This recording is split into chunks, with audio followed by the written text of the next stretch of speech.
नमस्कार, आप देख रहे हैं केमास न्यूज। मैं हूं मनोज कुमार। इस समय मैं निजामाबाद विधानसभा के नसीरपुर ग्राम सभा में उपस्थित हूं। यहां पर हमारे साथ पूर्व जिला अध्यक्ष A.K. आनंद जी मौजूद हैं। इनसे हम बातचीत करेंगे कि आप गांव-गांव और घर-घर घूमकर क्या लोगों को संदेश दे रहे हैं, किस चीज़ों के बारे में उनको बता रहे हैं। सबसे पहले तो पूर्व जिला अध्यक्ष जी, आपका हमारे चैनल पर स्वागत है।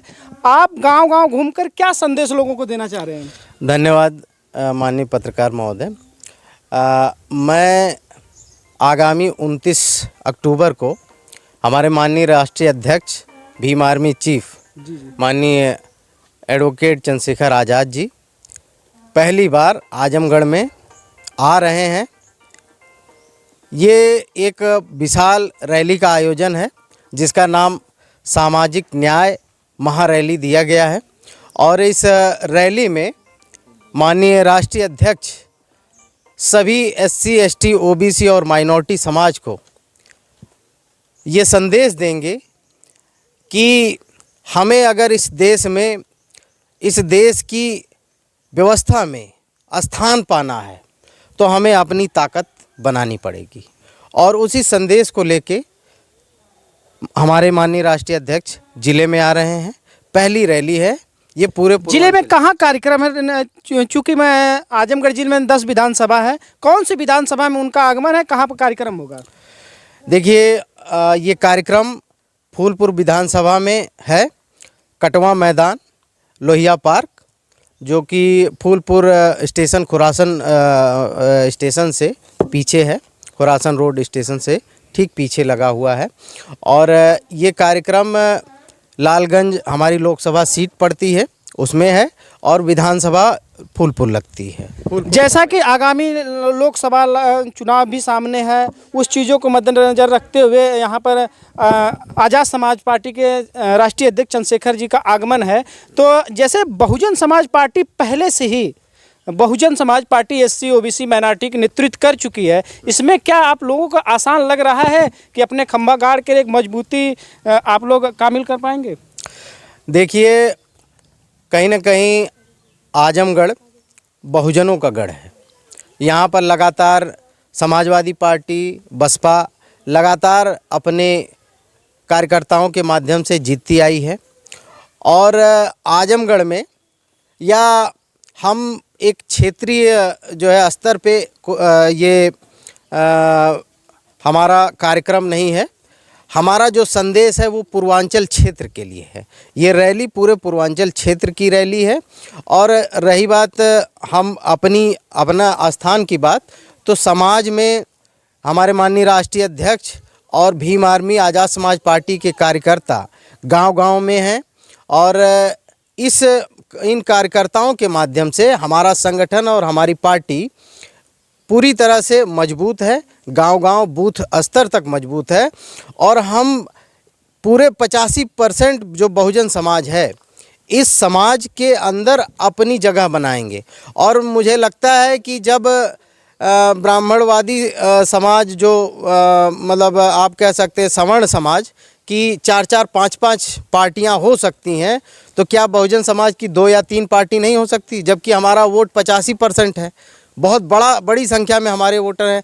जिनकी संख्या 2%, 5% है, उनकी 5 पार्टी है और 3-3 नेशनल पार्टी है, सत्ता में भी वही है।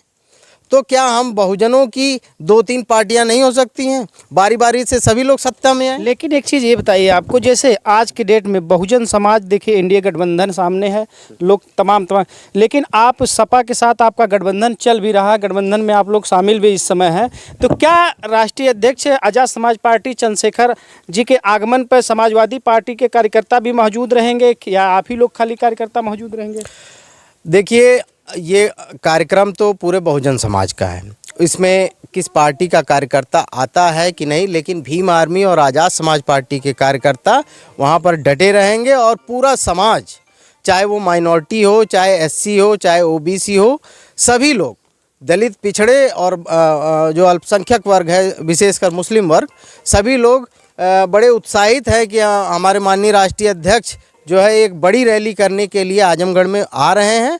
तो सब लोग अपने उत्साह से यहाँ पर पहुँचेंगे और भाई को सुनेंगे, उनकी बात को सुनेंगे और उनका जो मिशन है, उनका जो विज़न है, उसको सुनेंगे।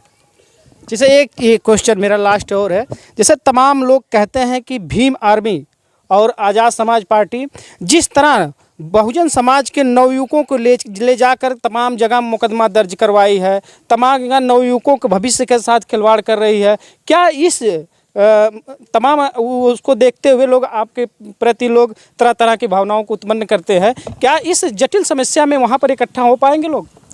देखिए, ये सरकार कहीं ना कहीं तानाशाही वाली सरकार है, ठीक है। हमारे बहुजन समाज पे रोज़ अन्याय अत्याचार हो रहे हैं, किसी न किसी माध्यम से अन्याय अत्याचार हो रहा है, जिसका प्रतिकार करने के लिए या जो हमारे पीड़ित वर्ग हैं उनका समर्थन करने के लिए, उनको बल देने के लिए या उनकी सहायता करने के लिए भीम आर्मी के कार्यकर्ता और आज़ाद समाज पार्टी के कार्यकर्ता वहाँ पहुँचते हैं और उनकी पैरवी करने का प्रयास करते हैं, उनको न्याय दिलाने का प्रयास करते हैं, जिसमें कहीं ना कहीं कुछ जो है जातिवादी मानसिकता के तहत उनके ऊपर मुकदमे भी हो जाते हैं, जिसके लिए हमारी लीगल सेल बनी हुई है और लीगल सेल के माध्यम से उनकी कानूनी सहायता की जाती है। और जो भी हमारे कार्यकर्ता पहली बात तो हमारे कार्यकर्ता ये मुकदमे और इन सब चीज़ों से नहीं डरते हैं, उनके ऊपर यदि होता भी है तो लीगल सेल उनकी सहायता करती है।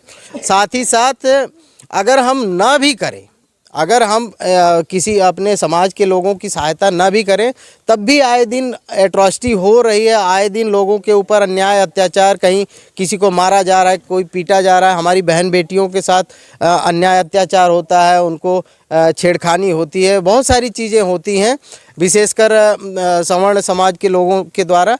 तो कहीं ना कहीं भीम आर्मी के लोग इस चीज़ का एक तरह से न्याय दिलाने का काम करते हैं, जिसकी वजह से वो जो मनुवादी ताकतें हैं उनकी नज़र में रहती हैं, जिसकी वजह से कहीं ना कहीं उनके ऊपर मुकदमे भी होते हैं। मतलब भीम आर्मी भी अब डरने वाली नहीं है, भले कुछ भी हो लेकिन अपने समाज की रक्षा करेगी। देखिए, भीम आर्मी बाबा साहब के विचारों पे चलने वाला संगठन है और संविधान को मानने वाला संगठन है। हम लोग कोई भी काम संवैधानिक दायरे में करते हैं, अपने जो संवैधानिक अधिकार हैं उस दायरे में करते हैं। तो हम भारत का नागरिक होने के नाते हम अपना जो संवैधानिक अधिकार है उसके दायरे में हम कुछ भी कर सकते हैं, तो उसके लिए तो हमको कोई रोक नहीं सकता। और रही बात उन लोगों की जो डराने का प्रयास करते हैं, तो भीम आर्मी डरने के लिए नहीं बनी है, भीम आर्मी संघर्ष के लिए बनी है और संघर्ष के माध्यम से हम अपने SC ST OBC और माइनॉरिटी को न्याय दिलाएंगे। जैसा कि हम बातचीत कर रहे थे, यहाँ के पूर्व जिला अध्यक्ष आजमगढ़ के AK आनंद जी थे। इनका लोगों तक जाकर लोगों को बताना है कि 29 तारीख को माननीय राष्ट्रीय अध्यक्ष आज़ाद समाज पार्टी के चंद्रशेखर आज़ाद जी आजमगढ़ जिले के फूलपुर विधानसभा में आ रहे हैं और ज़्यादा से ज़्यादा आप लोग वहां पर पहुंचकर उनके विचारों को सुने।